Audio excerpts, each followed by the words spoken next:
Hey you guys, I'm Eboné Chatman here with Remix Magazine, and I'm so excited to be talking to the voice extraordinaire, Saint Harison. Hi. How are you? I'm good. Chilling. Chilling? Yeah. You have a show tonight? I do. It's about to kill it. Are you excited, nervous, scared? I'm nervous. Why this are you is nervous?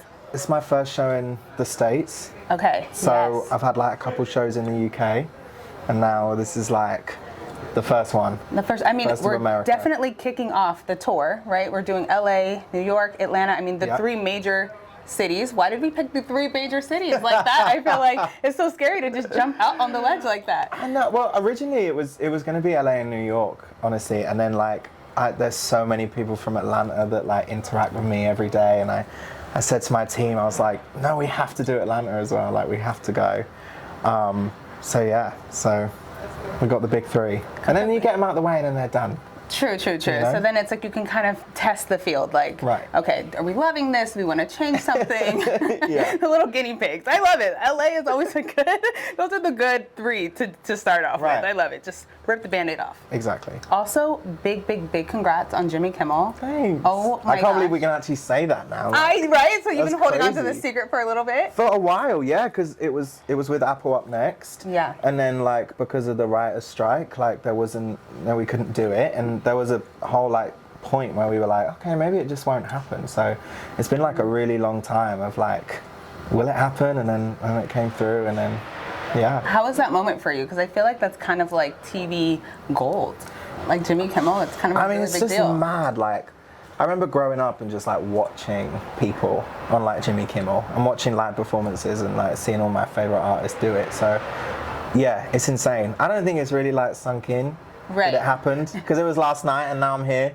Right. So You're like, what's going on? I'm just kind of like, yeah, I feel like when I get home in December, I'm probably gonna like process it all and realize like what I did. But it was an amazing experience. Like, it was just incredible. No, I absolutely love that. Yeah. What do you think so far has been like your breakout moment? I mean, I feel like I could take a guess, but I'm gonna let you answer it. Probably the little ego talking riff. Probably. Yes. Do you know what? It was just so unexpected.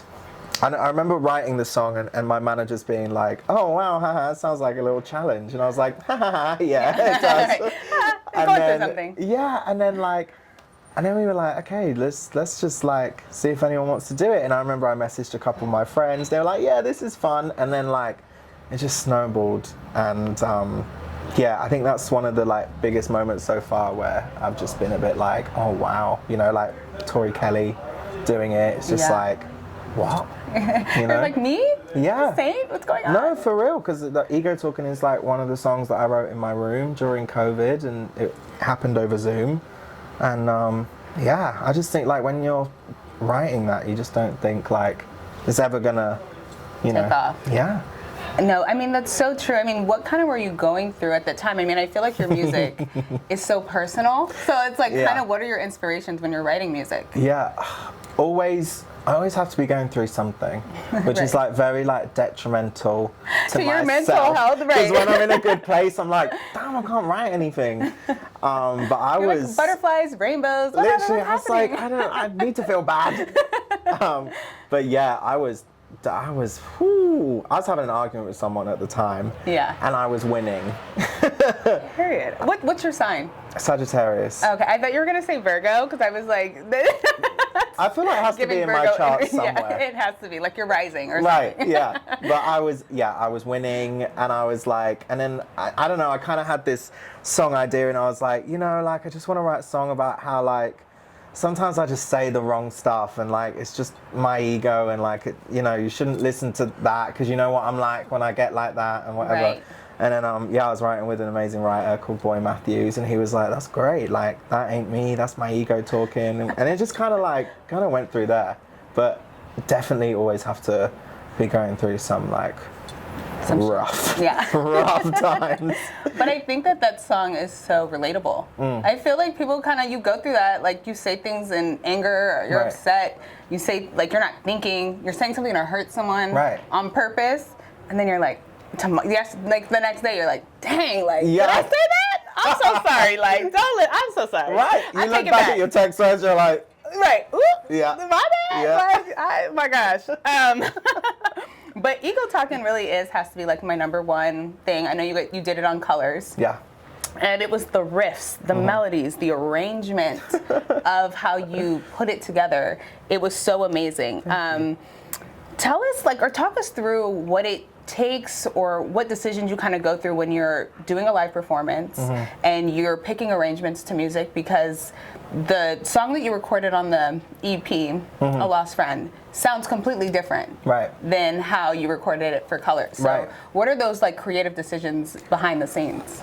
I think I've always, when I've gone to see artists that I love in a show, I've just loved the live element of it. I love feeling like I'm in the room and I'm there, and if they mess up, it's great, because I'm like, this is great. I'm experiencing this firsthand, and I always wanted my live performances to feel like that, very immersive, very I change up what I do every time, because I just want everyone to have a unique experience. Yeah. And I do the same with TV stuff or the Colors. I just I don't know, I just want everything that comes out to just be different. And it's also how you feel in the moment. Some days my voice is oh, I can I can do something there, and then some days I can't. So I just do what I can at the time. But yeah, so however you're feeling. It's kind of how the music just takes you wherever you're going. Yeah. Wait, I love that. Yeah. I feel like some people or artists, they feel okay, we have to perform it, whether we recorded it, because that's how everyone likes it. And so you get kind of the same thing. But I love an artist that kind of takes their original thing and switches it up every now and again to kind of give us something new to listen to. Yeah, I also just can't help myself. I just get very carried away. But I don't know, music does something to you, especially when you're live and, when you're just in the moment. I really don't think about trying to make it sound the same, because I'm just I'm fully in it, and whatever is the feeling is what's gonna come out. Yeah, well, speaking of the feeling and the energy, your voice is so soulful. It's pure, where do you think the inspiration from, the soul, where do you think that comes from? I always was so drawn to voices as a kid, and then my cousin introduced me to Kirk Franklin. Okay. And then I just saw him last night, by the way. You did? Oh my God, it's so good. Was it amazing? It was amazing. Just I'm so jealous. You were at Jimmy Kimmel. Stop it. I know. That's amazing, and it was incredible. It was incredible. Just the Clark sisters, Kirk Franklin, Yeah. Israel, everyone was just amazing. Yeah. Oh, well, that's taking it to church for real. Right, and that's where it came from for me. After he introduced me to that, I found Kim Burrell, and I found gospel music, and then I found R&B music, and honestly, I was just so drawn to the feeling, hearing someone's voice. And I remember it was 13, 14 when I was hearing all of this music, and I a lot of the times didn't know what the songs were about. I couldn't relate because I was so young. Yeah. But they would hit me, and the hairs on my arms would stand up, and I would get goosebumps. And I just remember thinking wow, I just I want to make people feel like that when I sing. I want to convey every emotion in my voice. Whatever happens vocally is fine, because it's that's how I feel. So yeah, I think it was a lot of soul, a lot of R&B music. I Aretha Franklin, I worship. Yes. What a queen. Yeah, right. Yeah, and Whitney, and my granddad is a big he loves crooners and Frank Sinatra. He loves Barbra Streisand. Yes. But just voices were such a huge thing in my family.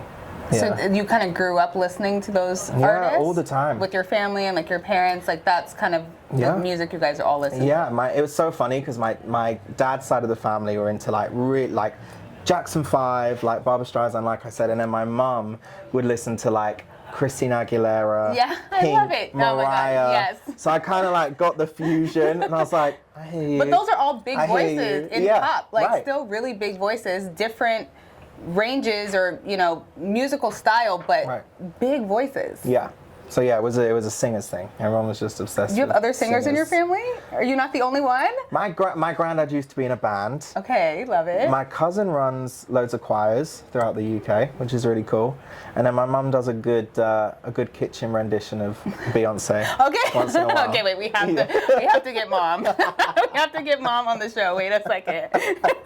She's gonna be the next interview. Yeah. Okay, and I'm gonna be like, Mom, I need you to sing the song. Yeah. Sing it. Sing the Beyonce. Yeah, the whole Dreamgirl soundtrack. Okay. She's got it. I love that. Okay, so I did read that you began your songwriting journey after listening to Adele's Chasing Pavements, which is also one of my favorite songs, but I love it, the live version. Yeah. Oh my gosh. So tell us more about that. Like when you heard that, were you like, okay, now I gotta get in on this? Right. Or was it like, oh, like what about that inspired you? It was me and my mum. We were in a reception of a women's shelter at the time, and the receptionist went out to like do some paperwork or something, and it just came on the radio.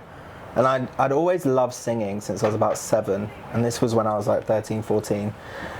And I don't know, like we kind of sat in silence and just like heard this song, and I kind of heard a song for the first time instead of just like voices and singers, right? And I was like, oh wow, like lyrically it was probably the first song I remember that really connected to me. You know, she said like, should I give up? Should I just keep chasing pavements? Right.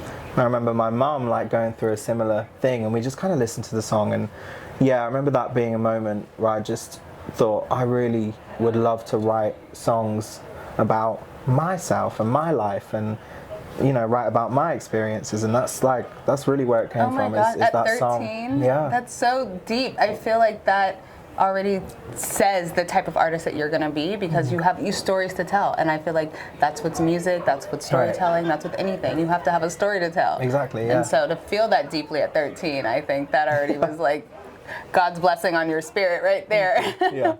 I absolutely love that. What's next? What's next for Saint Harison? Like, what's going on? Whew, I've been writing a lot of music. I've been in LA for a while writing. A lot of the same people I did Lost a Friend with, Project One, which is really cool. It's so hard. It's so hard because I feel like this project came out in May. Yeah. And it feels like it's been like 5 years.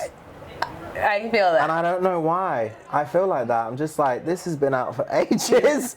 It's because you're probably singing the same song over and over and over again. So you're like, and it's just actually right now, I feel like at its like coming to a peak. You know, it's not even there yet. Right. So it's like you're still on this like circle, merry-go-round.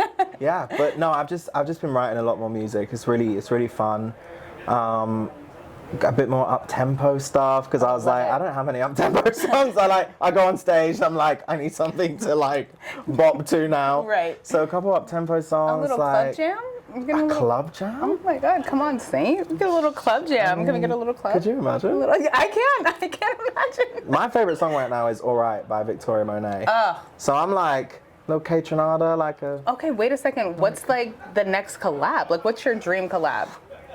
I think right now my dream collab is Jasmine Sullivan. Oh, Saint, I would die. It's been the dream for a minute. It's been the dream for a minute. Jasmine, if you're listening, please call his team, because I would die for that collab. Yeah. Oh my goodness. She's like one of my biggest inspirations ever. So I'd love for that to happen. I've got some like wild cards ones as well, like Elton John. Like me and my family grew up listening to Elton John. I could see that. I would love to see what that sounds like, you know, and like maybe a nice little ballad, or I don't know. We need a ballad. We always need a ballad. We need a ballad with Elton John. Absolutely. Listen, I absolutely love it. Okay, Saint, can you take us out? You're about to go on stage right now. Yeah. Take us out with a little preview of the show. Give us a little run, a little something. Come on. All right. Oh, we need water? We haven't got it. It's fine. It's fine. Okay. Are you ready? I'm ready. Okay. I always can't stop laughing when I to do this riff. Okay. Owning it tonight, my ego.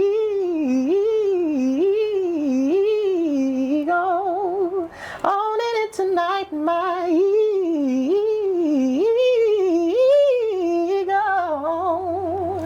Oh my goodness! My own little personal concert. Right. You guys absolutely need to go stream his EP, A Lost Friend. absolutely amazing. You guys are absolutely going to love it. And thank you so much, so Saint, much for joining us today. That was great. That was so fun. Okay, yay. Yeah. Perfect.